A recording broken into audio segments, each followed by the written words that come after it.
Samajwadi party के MLC हमारे साथ मौजूद हैं, इनसे हम बात करेंगे। जो यहाँ पे इतनी भारी तादाद में लोग मौजूद हैं, आखिर ऐसी क्या जरूरत आ पड़ी कि आप लोगों को इस मंच पे एकजुट होना पड़ा?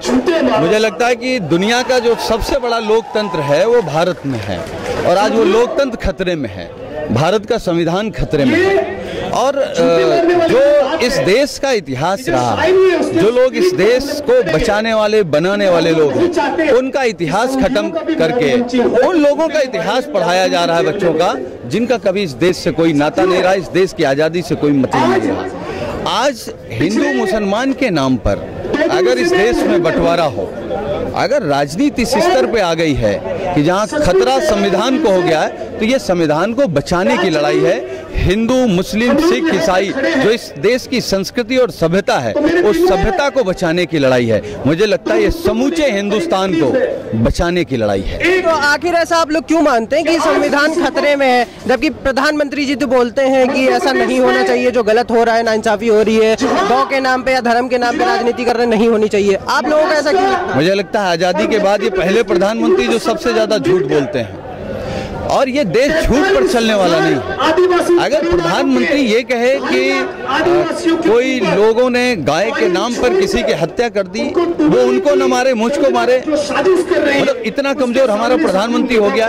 और प्रधानमंत्री जी को सोचना चाहिए कि उनके रहते उनको बहुमत किसने दिया? बहुमत इस देश की जनता ने दिया, सबने दिया है। अगर कोई सरकार जब पूर्ण बहुमत में बनती है तो कोई एक जाति और धर्म के लोग उसको नहीं बनाते। अगर आपको पूर्ण बहुमत मिला, इसका मतलब पूरे देश ने आपको स्वीकार किया।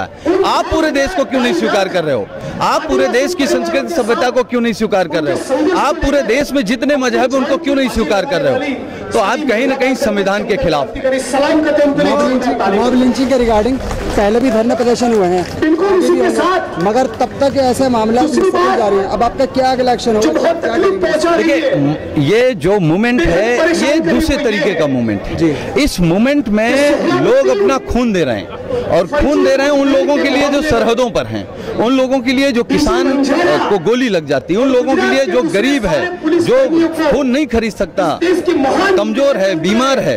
मुझे लगता है यहाँ जो खून दिया जा रहा है वो ब्लड बैंक में जाकर के हिंदू मुसलमान देख के, अगड़ा पिछड़ा देख के नहीं जाएगा। जिसको जरूरत होगी उसको जाएगा, हिंदुस्तान के नौजवान को जाएगा, हिंदुस्तान में रहने वाले व्यक्ति को जाएगा। तो यहाँ से मुझे लगता है इस मूवमेंट से भी सरकार को कुछ सीखना चाहिए कि ये देश किन सभ्यताओं का है, किन तौर तरीके का है। इस देश को, देश की संस्कृति को खत्म होने से मुझे लगता है सरकार को आगे आना चाहिए। आगे आप लोगों का यहाँ से अगला कदम क्या रहेगा? देखिए, ये जंतर मंतर कि हम उसका विरोध कर रहे हैं ऐसी चीजों का, और हम कैसा माहौल बनाना चाहते हैं। जो आज माहौल भगवाधारी कुछ लोगों ने, मैं नहीं कहता हूं कि सब लोग होंगे, लेकिन अगर कुछ अराजक तत्व हैं तो उन पर कार्रवाई क्यों नहीं हो रही?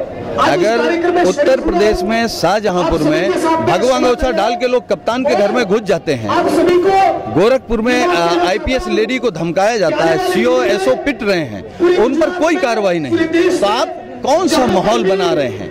मुझे लगता है कि टीका लगा के और भगवा अंगोछा डाल के ये भारत की संस्कृति सभ्यता बचाने की बात नहीं है।